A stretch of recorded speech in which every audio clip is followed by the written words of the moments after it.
Welcome back. We're going to be discussing now today the interwar period in between World War I and World War II, particularly with attention towards the rise towards totalitarian government in Europe and around the world. And so we're going to be talking about the influences of the Great Depression, political failures of the League of Nations, and then we'll chart a few of these different histories towards totalitarian government.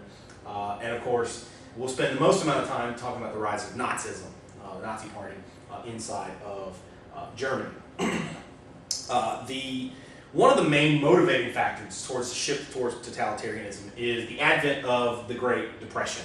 In the immediate wake, following World War I, the European economy was, of course, a wreck. You had a massive amount of destruction, human and property loss, and so it shouldn't surprise us that the economy was in wartime, end of wartime kind of shape, which is pretty horrible.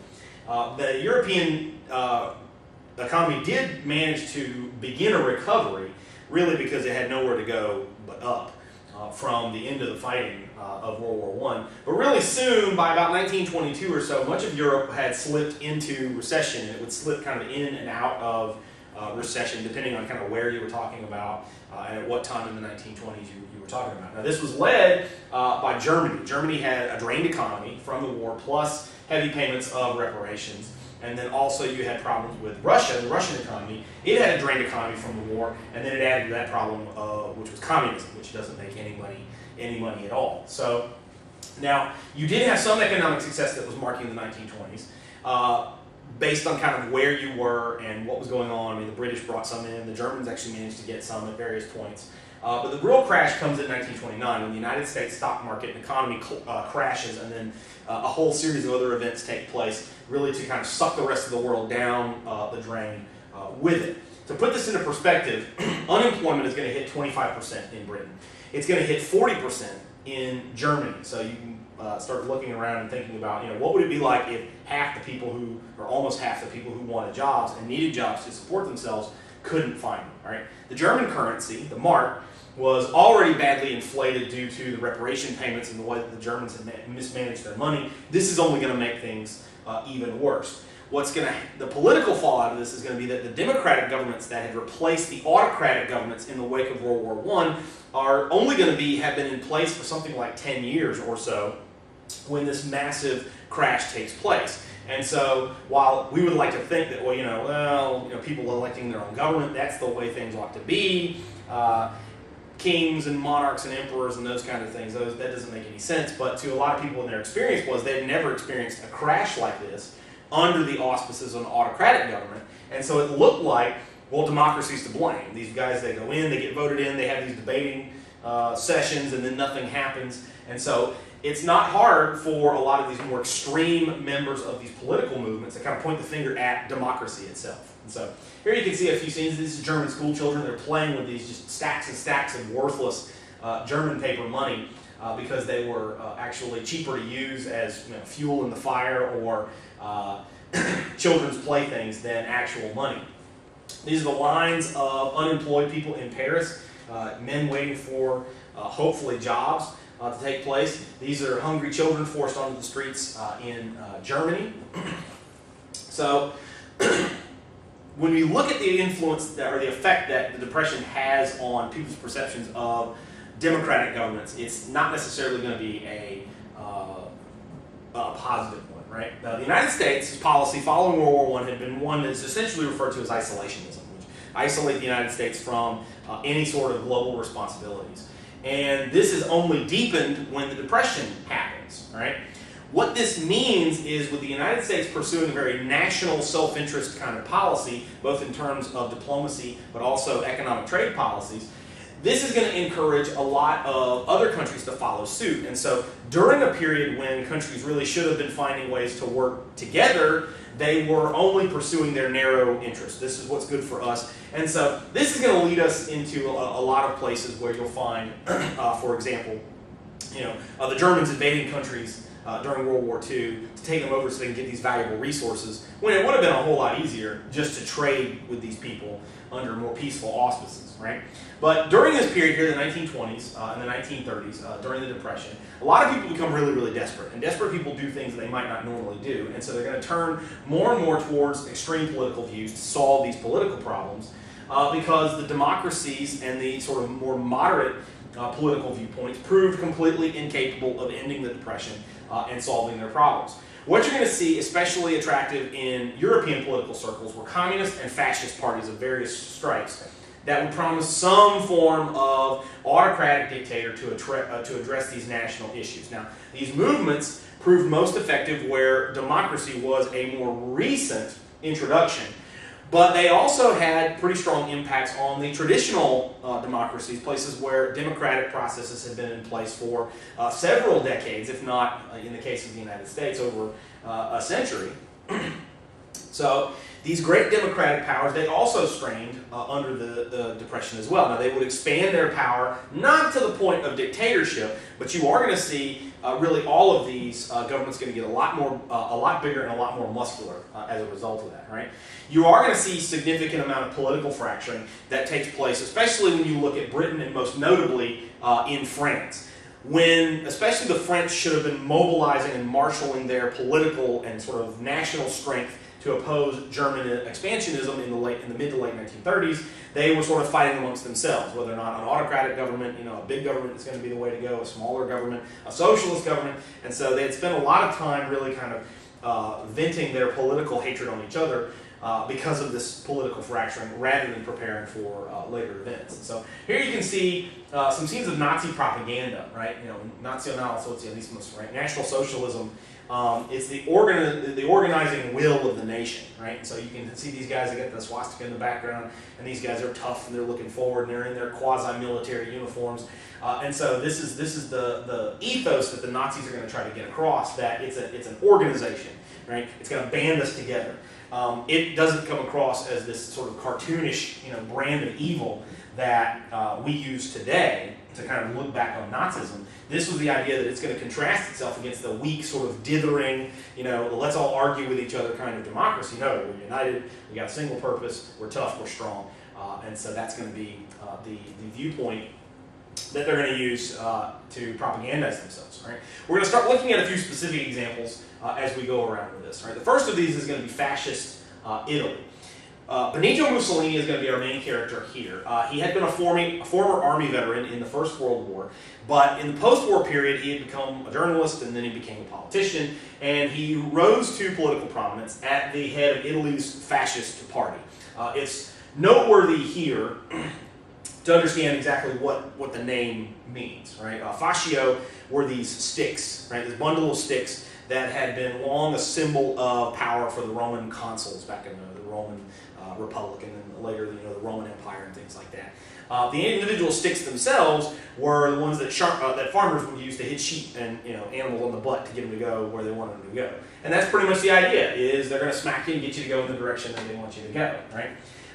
He had agitated for a great deal of power to try to fix Italy's post-war problems, which were pretty typical for what you saw in Europe. You saw a lot of political fracturing, you saw a lot of economic chaos, and so Mussolini and the fascist party are trying to get themselves elected to the Italian parliament, trying to get to positions of power and authority, and they're going to try to get these views enacted where they're going to create a big government, and they're going to try to force what they think ought to change things. And I don't know if these are laudable goals or not, but fascists turned out to be some not so nice guys because they used a lot of violence in order to win many of these political battles in the street. Well, they get this big protest going here in Rome, and because Mussolini was never, and the fascists were never going to be popular enough to probably win a majority. They probably were never going to win over a majority of the Italian people. A lot of people were very wary of them. They were a pretty violent group. He goes into the office of the king of Italy, because at this point, Italy is a constitutional monarchy, right? And he's agitating, and really the king is getting kind of tired of listening to Mussolini. He's just, I can do it better. You need to let the fascists run the show. And so the king said, Mussolini figured that the king would, throw him out, forget it. I'm not putting a punk like you in charge. and then he'd go out to his followers and say, okay, he said no, let's have our revolution, and then they try to take over Rome by street violence, which seems to be the way that the fascists would operate. Instead, the king, is just kind of tired of listening to this guy complain. Okay, fine, Mussolini, you think you're doing a great job? Okay, you're in charge. This was a surprise, although a welcome surprise for Mussolini, right? Now, Mussolini doesn't waste any time. He uses this position to bully and intimidate basically everybody who opposes his style and his policy proposal, right? He uses his, basically his personal army, what they call these brown shirts, and you guys could probably figure out why they call them brown shirts, because they wore brown shirts, right? To enforce these policies in the streets. One of Mussolini's maxims was that Italy wants peace, work, and calm. I will give it with love if possible, but with force if necessary. And so that really gives you a pretty good idea of who Mussolini is. You'll notice that Mussolini tends to appear a lot in his propaganda photos in his military uniform. Again, this harkens back to that sense of you have a choice. People, you can either have liberalism or nationalism. You can't have both. And so this is, I'm a nationalist, but I'm definitely not a liberal. I'm not a small government, constitutional limits, kind of guy. I do whatever I want. And so you want to cheer me, as we take over these Italian colonies in North Africa? Well, you can't want liberalism and things like that. A good example of this that we're going to see echoed throughout all of these totalitarianists is going to be expansionism, right? Mussolini is going to use this, one, for economic exploitation, two, for political nationalism to kind of drive a wedge in between nationalists and liberals in his own country to basically get the liberals to shut up, right? His argument was that the best way to improve the Italian economy was to set up these new colonies throughout the Mediterranean world. You're going to see that there was one, by this point, thanks to what we talked about earlier with the scramble for Africa, there was really only one independent African country left that hadn't been taken over by European colonial powers, and that was Ethiopia. Well, that's going to come to an end here. Mussolini is going to attack Ethiopia here in the 1930s, and he is going to take it over. The reason for this is, one, there is a little bit of oil in Ethiopia. We normally don't think of Ethiopia as one of the great oil-producing countries in the world today, but it does have a certain amount of oil in it. And also you get the strategic location here on the eastern horn of Africa. So you've got a little bit of that going as well. Now the king of Ethiopia manages to escape from Ethiopia and makes his way to the League of Nations offices in Europe and goes before the League of Nations representatives, basically says, hey, look, this one guy, this Mussolini, this dictator, he just took over my country. What are you guys going to do about it? And you guys are supposed to oppose aggression. You don't want, a country taking over other places. And the League realized, well, if we're going to stop Mussolini, we have to go to war with him. And after World War I, nobody really wants to do that. And so they just kind of give Mussolini a slap on the wrists. They do some trade sanctions. They do some other stuff. Mussolini basically just says, okay, forget it. And he pulls Italy out of the League of Nations. We don't need you people. Everybody's already pursuing their own national interests anyway. And so the push towards, hey, you need to do what we say or you can't work with us. Well, they're not working with each other anyway. King Haile Selassie made a great statement while he was at the League of Nations when he realized the League wasn't going to do anything. And that was, today it is my country, but tomorrow it will be yours. Meaning that, yeah, I'm the king of some, African country, someplace you've never heard of before. You don't even know maybe where to find Ethiopia on a map. But if you don't stand up to these guys, they're going to be invading these more populous countries as you go on. Another point to talk about here is the Soviet Union. We talked before about how at the closing days of kind of World War I, the Russian Empire falls apart and is taken over by a communist revolution in late 1917. Well, that had been spearheaded, of course, by Vladimir Lenin, right? And he was a real dyed-in-the-wool Marxist communist. He believed in redistribution, all that kind of stuff. But then when they introduced communism into Russia, it doesn't work. Well, of course it doesn't work. Communism doesn't work because it tries to make people be, not human beings. But they're a little bit flabbergasted by this because, as good socialists tend to do, is the theories that they have don't meet with reality. Everybody's going to be happy. Everything's going to be perfect. And then when it doesn't turn out that way, they get surprised. Well, they had pulled back from some of these policies. They had begun the new economic policies. But then, in the 1920s, Lenin is going to die. He's going to have a stroke. glorious redistribution of blood across the brain pan, and he is going to expire. If you're interested, you can go to Russia today. They still got Lenin's body embalmed and on display somewhere. It used to be in a place of prominence until the fall of communism, but I think they still got it. So if you're really creepy and you want to go look at dead bodies, you can still go find it. Well, what that meant was you've got to have a replacement for Lenin. Lenin was the dictator, essentially. And one of the things that you don't have when you're the dictator is a vice dictator, because you want to keep it kind of murky as to who's going to take over in case something happens to you, because otherwise that person would just straight up murder you, because they're going to be the dictator, and then they can just, get away with whatever they want to. The police aren't going to come and arrest the new dictator. So what that means is there's going to be a power play. A lot of people had expected Leonid Trotsky to take over for Lenin. Trotsky had been really Lenin's closest disciple in terms of political thought. He also was one of the great military figures of the Russian Civil War to take over Russia from the forces of monarchy. And so a lot of people figured that, well, Trotsky was going to be the guy to kind of take over. Well, they underestimated Joseph Stalin, right? Joseph Stalin was one of these other figures he was one of the leading figures of the communist movement, but he was more of a muscle guy. He was the guy that, when you needed somebody to get the thugs out, Stalin was the guy that would get this done. And Stalin is going to use that power to make sure that Trotsky doesn't take over, that Stalin is the one that takes over. And in fact, eventually, Trotsky is going to be exiled from Russia and would be assassinated while he was hiding out, I think, in Mexico or somewhere.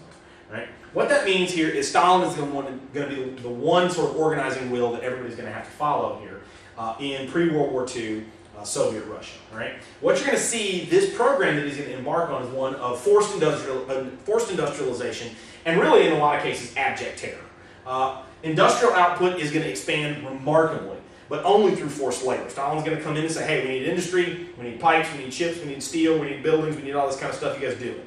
Well, how are we going to get everybody over? They're just going to do it. We need the guys on the farms cranking out tons of farm product, and if you don't do it, then we're going to shoot you, we're going to gas you. It's going to be pretty bad. All right? Stalin is going to use the KGB, this is the secret police, which was just really an updated form of what the Tsar had used with secret spies and things like that to follow people around and make sure they're doing what they're supposed to do. The KGB is going to instill fear, it's going to suppress opposition. They're going to use kangaroo courts, show trials, to make sure that people stay in line, and if they don't, then they either shoot them, they exile them out to the middle of Siberia, right?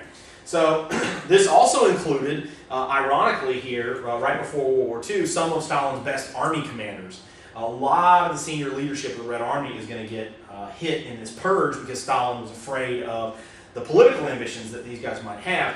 This is going to be particularly problematical for the Russians during the early phases of World War II, because a lot of the people that are going to be in command of some of these senior echelon elements are guys that should have been more junior officers that really didn't have a lot of the experience necessary to be in charge. So when you see in the first really kind of half of the German invasion of Russia, the Russians are having their butts handed to them because the Germans are much more experienced, and the Russians have, ironically, sort of enfeebled themselves. Now, his policies really aren't socialist. Stalin's policies, they really aren't socialist in the sense that everything is supposed to go towards the people, right? You're supposed to, build up all this wealth, and then the wealth is supposed to be shared equally amongst the people. Instead, for the most part, the lion's share of this is going to go towards the armed forces. Stalin is worried about people coming in and taking over, but also he uses the armed forces to maintain his rule. He's going to start building up the military in very large fashion, right? Russia is also going to use its position as the only successful communist revolution to assert its primacy over all the communist parties around the world. This is going to be used not as ostensibly, it was a way to say, well, we're going to use this as a springboard to put communism everywhere because communism is awesome. But instead, Stalin basically used this just as a tool of Russian national interest. Oh, you got a communist party in your country? Yeah, they work for us now. And when we get in trouble, then we're going to tell them to help us out, right? Generally speaking, by 1939, by the start of World War II, Stalin is largely a hated figure. He is a figure of fear and terror rather than the benevolent sort of dictator that he might have hoped for posterity. And so here you can see a few scenes of this. There's Stalin, and he's whipping his Russian troops as they head off just to the angel of death, right, with this. You see in a lot of the Russian media at this point, and it's all state-run media, right? They only publish what the government tells them to publish. But you see lots and lots of pictures of buildings and giant industrial constructions and things like that, right? Where the Russians are showing off how big their industry is. Big buildings, big ships, giant oil tankers, headquarters, all these giant steel construction facilities, oil refineries, all that, kind of stuff. And so this is one, you can see the giant, sheets and sheets of metal that this factory's cranking out. They're building giant skyscrapers in the background. So the Russians really had kind of a fetish for building the biggest of whatever, right? We had the biggest oil tanker in the world. We got the biggest apartment complex in the world. And so they kind of went on and on about that. Here's some more Soviet propaganda. There's Stalin. He's leading the various sectors of the Russian people. You got the army, you got the peasants, you got the workers, you got different ethnicities from all throughout Russia. They've got the plow, they've got the gear, they've got the agricultural product, and of course the red flag, they've got their guns and so this is the idea is that Stalin is kind of this first citizen and he's leading the way, all right?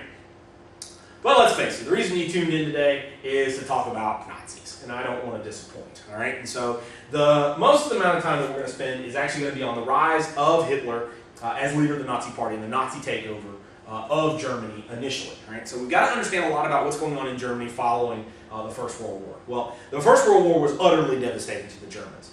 One, you have all of the concomitant, human loss of the millions of soldiers that they send into the war, and then the deaths and also the dismemberment, the wounding of a lot of these people.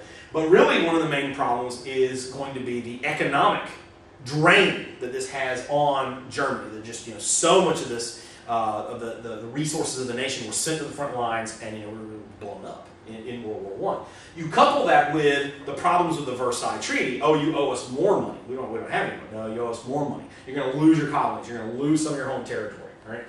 The German democracy that's going to replace the Kaiser's government is the Weimar Republic, and really has the deck kind of stacked against it. Right? It takes over in the middle of all of this economic chaos. It doesn't have a firm footing. Not a lot of people had really wanted necessarily a Weimar Republic anyway. They were kind of happy, yeah, we're going to have a republic. Oh, okay. But it wasn't like 1848 where they had this revolution and we want a government, we want liberalism, we want all this kind of stuff. It was more like we just want out of World War I. And they got out. But the Weimar Republic never really had as much political oomph behind it as it was going to need. Now you couple that with the fact that as it's finally kind of getting its feet going, then the giant worldwide economic depression hits. And so the depression, the way that it filters down to the most average Germans, is going to leave most of these people broke and looking for revenge against the people that they blame as the culprits for this. And for the most part, it's going to be the Allies from World War I. These are the guys that caused this problem, and anything that we can do to get back at them to restore Germany's economic future, to restore Germany's political future, is going to be something that we're going to listen to. Well, into this situation is going to come Adolf Hitler at the head of the Nazi Party. All right, Hitler himself had a rather interesting career following World War I. He served in the German army, despite the fact that he was Austrian. Serves in the German army in World War I, manages to survive. I think he was only like 2 of 1,500 guys in his regiment, the entire war that survived. And so he manages to get out of the army. He kicks around. He's looking for work. He lives in Austria for a while. Tries to get a gig as an art school or something like that. He doesn't get accepted there. He hangs wallpapers. He does construction work. He does a whole bunch of kind of stuff like that. But eventually he heads back to Germany and he gets another gig in the army. The army at this point is actually investigating a lot of these different political groups that they're worried about are trying to take over Germany by communism. And so Hitler is sent in plain clothes to listen to this meeting of the Nationalsozialistische Deutsche Arbeiterpartei, right? The National Socialist German Workers' Party. And so they're afraid that this is some kind of communist organization. Hitler starts listening to these guys and realizes they're not communists. They are socialists. They are big government kind of leftists. But they are nationalists, right? Which is, Germany's awesome. They're not part of this cabal of international communists that want to just do whatever Moscow tells them to do, all right? And so he eventually would leave the army and become one of their great sort of members because of his magnetic speaking style. And so he becomes the leader of the group because he attracts such a large following, and then he is able to take the party in his own direction, right? And the argument that the Nazis are going to put forward here is that Germany needs to move away from the failed system of democracy. Democracy is no good. You need one strong leader to come in, right? The leadership principle, right? And that way you can get everything done, right? You can come in and just make sure, you don't have to debate, you don't have to do this kind of stuff. You just come right in and say, okay, this is what we're going to do, and this is how we're going to do it, right? And that Germany also needs to stand up for itself in the world. Stop getting pushed around by the Allies, stop having to give all these people money, right? Now, Hitler is going to lead eventually in the 1920s. He's kind of feeling to be a little bit more powerful than he actually was. He's going to lead a coup against the government. This is going to take place in a beer hall because the Germans do all their important business over beer, right? He's going to capture some of the members of the government of the Weimar Republic, and then a couple of them are going to get out. They're going to phone the authorities. Hitler also and the Nazis, they don't do this coup the right way, which is they don't go to Berlin, they don't cut the phone lines, they don't seize important military posts and governmental offices and things like that. They just sort of have parades in Munich. So the army shows up and they arrest all these guys. Well, Hitler is thrown in jail because even in Germany it's illegal to try to overthrow the government, but he only gets, I think, like 10 months of prison time. The guards treat him pretty well. They allow him to kind of wander around and do whatever he wants, and so he's got a lot of time on his hands. His secretary was put in jail right next to him, and so while he's in jail, he publishes the book, or he works on the book Mein Kampf. He actually published it after it gets out, which is my struggle, my battle, right? In Mein Kampf, which is this rambling stream of consciousness, almost makes no sense kind of narrative, but if you read through Mein Kampf, you can realize that he's going to lay out everything that he's going to do. It would detail basically all of his beliefs. And it did earn him a certain amount of popularity for what he was trying to do. This is also coming on the tail end of his trial, where the judges, they were not Nazis, but they were pretty sympathetic to him, and they allowed him to explain why he did what he did. And then he gets to turn on all this Adolf Hitler charm, which is, I only did it because I love Germany. I love it so much. So patriotic. This is a failed system. We've got to do what we've got to do. And so this is really going to give Hitler a lot of national attention between the media coverage of his trial and then the publishing of Mein Kampf. The Nazis are never really going to be able to maintain a majority in the Reichstag because getting out of jail, Hitler decided to switch gears. Instead of a violent overthrow of the government, Hitler decided to say that the Nazis are going to take over the government legally. They're going to get voted into power, and then they'll be able to proclaim some kind of dictatorship. Well, the Nazis have been kind of bumping along. They were one of the more important, kind of minority parties, but they're never really going to be able to get a majority until we're going to see that the Great Depression begins to really depress the German economy and make people exceedingly desperate. That is when the Nazis are going to begin to gain more and more seats in the Reichstag. In January 1933, Hitler is going to have enough delegates in the Reichstag when they go into a conference with the Catholic Center Party. Okay, we'll go along with Hitler, and Hitler is going to be proclaimed the Chancellor of Germany. He's essentially the Speaker of the House. He's the head of the legislature. All right. Soon after this, the Reichstag building is going to be burned by an arsonist that was actually sort of poked and prodded by a bunch of Nazis. Hey, you should go in and you should burn the Reichstag building. And of course, the Reichstag building itself was treated with a chemical accelerant to make sure that the fire took off pretty quickly. And of course, this arsonist just happened to be a communist. So Hitler is able to then springboard this act of terror into giving himself emergency powers to where he no longer had to go back to the parliament to get their imprimatur on what he wanted to do. Right? He could just come up with whatever law he wanted to, thanks to this enabling act. Finally, you're going to see that President Paul von Hindenburg, who had been pulled out of retirement to serve as a general during World War I, and then had been pulled out of re-retirement to serve as president of Germany, and by this point he's like 8,000 years old. I forget exactly how old he is. He's 80-something. And he's going to die, to the surprise of absolutely no one. Well, what's going to happen here is, up until this point, at least since Hitler got out of jail, everything Hitler's done has been legal. Maybe burning the Reichstag building, but they couldn't prove that was him. But it had been legal. All these votes and all these elections and things like that had been legal. This is the point where Hitler is going to break the German Constitution, and when Hindenburg dies, Hitler's going to take the office of president, which involves foreign policy and control of the army, and he's going to fuse it with his own job as head of the legislature in a new title that he called the Führer, which just is the German word for the leader. I'm the leader. So there's a young Adolf Hitler. And of course, we still can't wear natty, short little mustaches like this because they're like, hey, you look like Hitler. So it's going to take a little while longer before we can wear this kind of mustache again. So these are a couple of scenes of the beer hall putsch, right? It's a German word for coup. And these are smiling, happy Nazis and smiling, happy, parading Nazis until eventually they get rounded up and arrested. And here's Hitler hanging out with his Nazi buddies in the Hofbrauhaus, right? Yeah.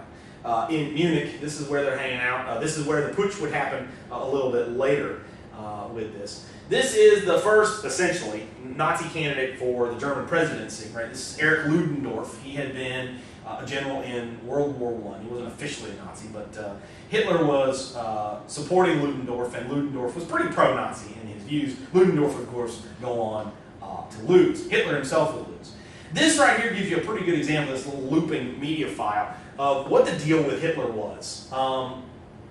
He was a master at getting people to drop their thoughts about what they were going to do and kind of go along with these large group dynamics. So you get these as big a group of people as possible into these auditorium halls, and he would use all kinds of different techniques. He probably would have been a great magician, is what somebody had said, if he hadn't been a cold, calculating dictator. But he would get these guys together, and then he would leave them there and show up late. And then even the people that are there that don't really like Hitler, okay, come on, what's this guy going to show? He shows up, right? Yay! And then he starts talking about, he would pound the table, and he would scream, and he would tug at his collar, and his eyes would bulge out of his head, and his head would roll around, and he's just talking about how he loves Germany, and how everybody wants to do this kind of stuff. And he would plant people in the audience, oh yes, he's right, And so he did everything possible to try to whip up sentiment in these large sort of gatherings. And what he was relying on is that people would verge more towards an emotional response rather than a cerebral response. Nobody is going to be sitting here going, none of what he says makes any sense. Now, this worked to a large measure. I mean, Hitler, I don't know that he ever really totally convinced a majority of the German people. I mean, he definitely did, convince a lot of them. But he did a lot of this through the use of these personal interactions that he had with them in these large sort of settings, as large at least as he could get. He also pioneered the use of media, the use of film. You had Leni Riefenstahl with Triumph of the Wills and stuff like that. But when you experience this kind of thing, you can see, okay, this is why this worked, because of this emotionalism, this kind of thing that Hitler did. Now, for people that were watching Hitler like in this kind of setting, foreign people who were looking at video footage of Hitler, or if they were just reading what Hitler said in the newspaper, they would say, this guy's a clown. This guy, he doesn't make any sense, right? In the United States, Hitler was turned into a comic book character, right? This is a guy that Joe Simon took and said, okay, this is a guy that Captain America needs to punch in the face. And so this is where they didn't start with Captain America. They started with Hitler, because nobody can take this guy. You can't take this seriously.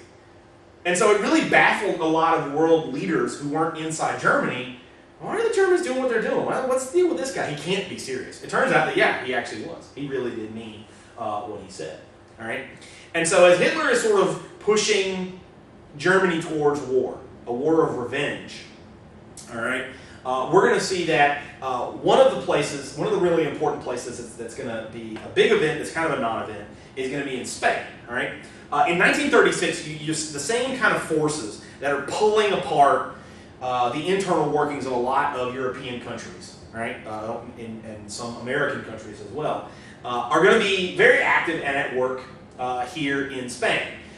Now, of course, it'll be successful in places like Italy and Germany, and they'll be unsuccessful in places like Britain and France, but all of these countries are going to have these stresses, right? And so in Spain, what you're going to see is in 1936, these nationalist forces under one of the generals, Francisco Franco, is going to rise up against the King of Spain. All right, so you've got this guy Franco, who's a would-be dictator, and he would wind up being the dictator.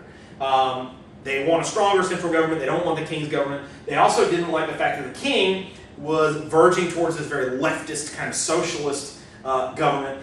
And so eventually they start this revolution against the King of Spain. All right? Now the King of Spain, because of his leftist views, his views towards socialism, and then the government that he had installed, he starts receiving aid from the Soviet Union. The Soviet Union sees this as a cause célèbre for them, that they're going to start ordering all the sort of worldwide communists to go and show up and help the Spanish monarchy retain its throne, but also really it's just a way for them to keep socialism alive in Western Europe. The United States had officially declared neutrality. Okay, we don't get involved with these other people's wars. Okay, Franco, though, is going to start receiving these volunteers, right, from Germany and Italy. The most important of these is the Condor Legion from Germany. Now, the reason I got volunteers in quotes is these guys really aren't volunteers. I mean, they are, but they're not, right? They're sent to Spain by the Germans for a very specific purpose. One of the things that the Germans have been working on for a long time was new warfighting techniques that involved the integration of fast-moving land units, armor, and aircraft. And it really sounds great, but will it actually work? As we know, sometimes a theory sounds really, really well until you try it. And so one of the things that the Germans wanted to do was try it on an actual battlefield, but in a place where if it loses, it's not going to cost them anything. And so Spain is the absolute perfect place to do this. It allows them to support a would-be fascist dictator with Franco, and it allows them to experiment with their military techniques without any sort of loss to themselves. So if Franco's forces lose the war, it's not like Germany got invaded. So that's what's going to happen. Right? Long story short, Franco's going to win the war. He's going to set up a dictatorship. Right? But the real winners are actually going to be the Germans. All right? Because the Germans are going to gain a lot of valuable experience as a result of that. So here you can see a couple of scenes from the royalist side, right, the socialist side. The strong communist imagery of these guys, right? Right? These red guys, the hammer and sickle, right? But in fact, it's in Spanish, right? Inciting people to go to Spain and fight for the royalists. And I know a lot of what you guys are, when you're watching this from wherever you are, at home or wherever, you're saying, wait a minute, that's a Russian-made T-28 tank. What's it doing on the streets of Madrid with American crewmen in it? Because I know that's how people think, right?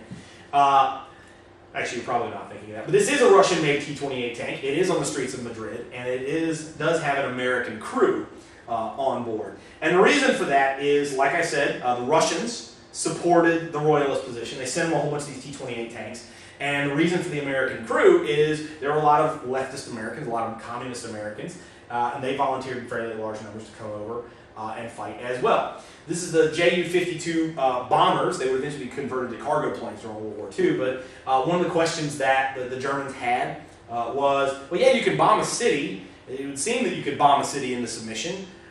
Can you actually bomb a city into submission? One that's being defended by an enemy force? Turns out, yep, you can, right?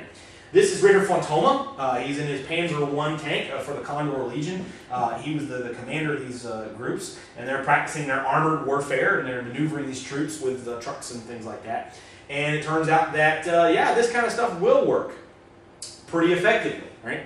Well, we've seen, Italy's invaded, Ethiopia. We've seen the Spanish Civil War. We've seen some activity. There's a lot of expansionism that's going to be taking place in Asia with Japan, right? What about the rest of the world? What are they doing? They're just sort of sitting around and watching with this. So a lot of people had taken this sort of idea that peace should come at any price. It doesn't matter. And this was not restricted to the United States passing various neutrality acts. We're going to see that the European powers at this point now are governed by, for the most part, men who had served in World War I. The guys who were the prime ministers and ministers of government and heads of various executive departments and members of parliament and things like that, right?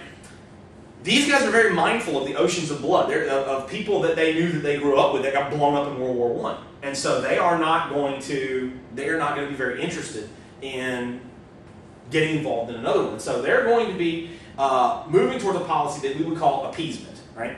Appeasing the belligerence of Hitler in Europe, and the United States especially, and Britain appeasing the belligerence of Tojo and Hirohito in Japan in East Asia. And so a good example of this is Japan, when it invades China in the 1930s, is going to come with concomitant attacks against Americans that were doing business there for whatever reason. American property is going to get burned, a lot of stuff's going to get attacked, a lot of Americans are going to get themselves killed, right?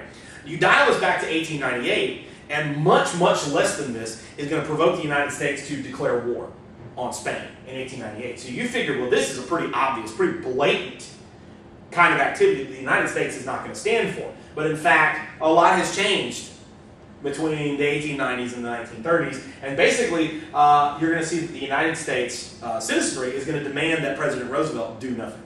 Right? No. Just don't get us involved in this war. Right? Hitler is very mindful of all of these things that are taking place around him that nobody really is stopping any of these big powers from doing. So as a result of that, Hitler is going to go on a series of advances. Right? In 1935, he's going to flush the Versailles Treaty down the toilet, and he's going to openly rearm his military. Now, Hitler had his military in training, but it was in secret.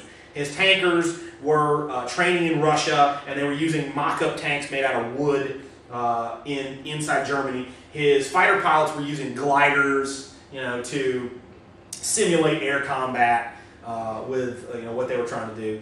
They were building a bunch of these things kind of in secret, but you couldn't do this all out in the open until 1935. He said, "Forget this. This is my country. I'm the leader of my country. As long as I don't attack anybody else, who cares?" And he's going to rearm his military. And then the Allies, this was a clear breach. They could have very easily invaded Germany and said, "Okay, you guys got to stop this." But they decided, "No, we don't want another war. Let's not do it." In 1936, Hitler is going to march his troops into the Rhineland. All right, this is the area around the Rhine River that butts right up next to France. So you can see why France, which of course has been invaded twice by the Germans within a less than 100-year span, they'd be pretty worried about German troops being in the Rhineland, and so that's why they had put that into the Versailles Treaty: no German troops in the Rhineland. Hitler marches a few brigades into the Rhineland and says, "Hey, look, it's my country. As long as I don't cross the border or threaten to attack you, what do you care?" The Allies again said, "Oh, well, this could have been this was definitely a breach of the Versailles Treaty, and this could have been a showdown, and they could have marched in and said, no, okay, you're not going to do this." But instead, they do nothing, right? In 1938, his army moves into the German-speaking country of Austria, ironically where Hitler's from, and just straight up takes it over. The Austrians, for the most part, are they're pretty happy to do this, right? They're pretty happy to have this happen to their country. By October of 1938, Hitler's plan was to move into Czechoslovakia, all right? The map here may be kind of helpful. When you look at this, once the Germans take over Austria, you can see that it kind of has this Pac-Man thing going on with Czechoslovakia, right? And when you zoom in, this is actually the bone of contention. So if you're following the slides on your home computer, then this is what you're going to want to zoom in on. And so this area here, the light purple is Germany, and the dark purple and the kind of the tan color, this is going to be Czechoslovakia. The bone of contention here is this dark purple area, all right, which is where the Sudeten German people live. Now they're German, they speak German. In fact, they're super Germans, if you will. They got the little hats, they get the little leather pants, they dance on the table, they yodel on the mountains and stuff like that. So they're kind of the touristy Germans. They live here, but they're living inside Czechoslovakia. And they are treated like an oppressed minority. And so Hitler, hey, this is not fair, the Germans, they should be with us, right? And it would seem to be that this is actually a pretty easy solution, right? This area is overwhelmingly German. It's right next to Germany. Why don't you just give them this tiny little slice of your country? Well, the problem with that is most of Czechoslovakia is flat as a pancake, okay? And if you're worried about this big belligerent neighbor right next door that is developing an army with tanks and trucks and stuff like that, you don't want to be trying to hold them off with nothing but a flat open plain, because they're just going to roll right in and they're going to take you over. This area is heavily mountainous. It's very, very mountainous, and in fact, most of the Czech defenses, these forts and giant artillery pieces and things like that buried in the ground, were in this area. And so to give them that is to give them basically their only defensive position. So this is what's going on with these guys, all right? And so, well, you're not going to give me the Sudeten territory. Fine, I'm just going to invade Czechoslovakia, right? Well, the Western powers, right, the great powers, decide, okay, we're not going to have Hitler take over some other place, right? This is not good, right? And they're going to try to get together in Munich to try to work out some kind of peaceful settlement. They don't want to see Hitler attack poor Czechoslovakia. Now, ironically, the only country not invited to the meeting was Czechoslovakia itself. Yeah, right. Okay? So they get together and they meet and they try to come to some kind of peaceful settlement, right? Britain is going to be spearheaded by its Prime Minister, Neville Chamberlain, and they basically say, okay, Hitler, you can have this small part of the Czech nation as long as you promise not to take over any more places in Europe. Hitler, oh yeah, I pinky swear, right? No more places in Europe, right? And of course, Hitler was always telling the truth unless he promised something.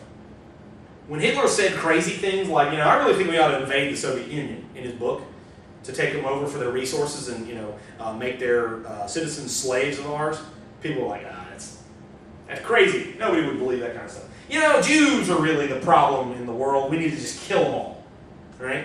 Just wipe them out. At least the ones here in Europe. And a lot of people, that's nutty. Yeah, he's anti-Semitic, but nobody would seriously, contemplate, going after the Jews. We need a war of revenge against the Allies. Nobody wants that. Come on, a war of revenge. That's kind of silly. No, Hitler was telling the truth, okay? Unless he promised you something, in which case that was usually when he was lying, okay? Hitler said, sure, we're not going to invade any more of these places, okay? And they get the Sudeten area. It also comes with all these forts, all these little stopgap places, all these bunkers, right? These fortresses. And they're going to go over to German hands. Big surprise. 6 months later, German forces overrun the rest of Czechoslovakia. Yeah.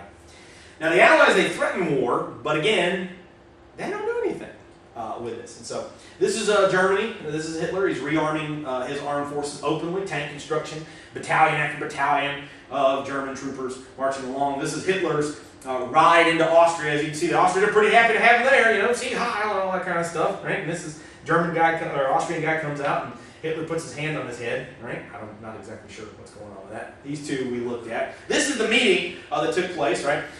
There's Hitler. He's meeting with Neville Chamberlain. There's Goering back here as well. They're going to decide, well, what are we going to do about Czechoslovakia? You'll notice that nobody from Czechoslovakia is here. And this is Neville Chamberlain. He heads back to Europe. He has a series of meetings with Hitler, right? He waves a little piece of paper over his head, as you can see in the photo. One of the other quotes that he has about this is he's worked out this peace deal with Hitler, and that we will have peace in our time. Now, one guy in the British government who had completely opposed this idea of appeasement, which he called, feeding your friends to a tiger in the hope that he will eat you last, right? Was a guy named Winston Churchill, right? Churchill was one of these members of Parliament. He had been in World War I, and he said, no, guys like Hitler only understand the language of violence. He called Hitler a gangster. He was a thug. We got to stand up to him. We got to stop him. It would be better to try to stop him now while he's weak rather than to wait until he gets stronger and stronger, right? And he just constantly derided Chamberlain for trying to work out peace overtures with Adolf Hitler. Now, of course, people in the British government were calling Churchill, you're a warmonger, you're a horrible person, you want us to go to war again. Winston Churchill, you're a terrible human being. Well, when Chamberlain gets back from his meeting with Hitler in Munich, and he talks about the peace deal that he's worked out, Churchill says that Chamberlain had a choice between war and shame. He chose shame, but he would get war anyway. So, that's the end for today. Next time we get together, we'll be talking about the Second World War.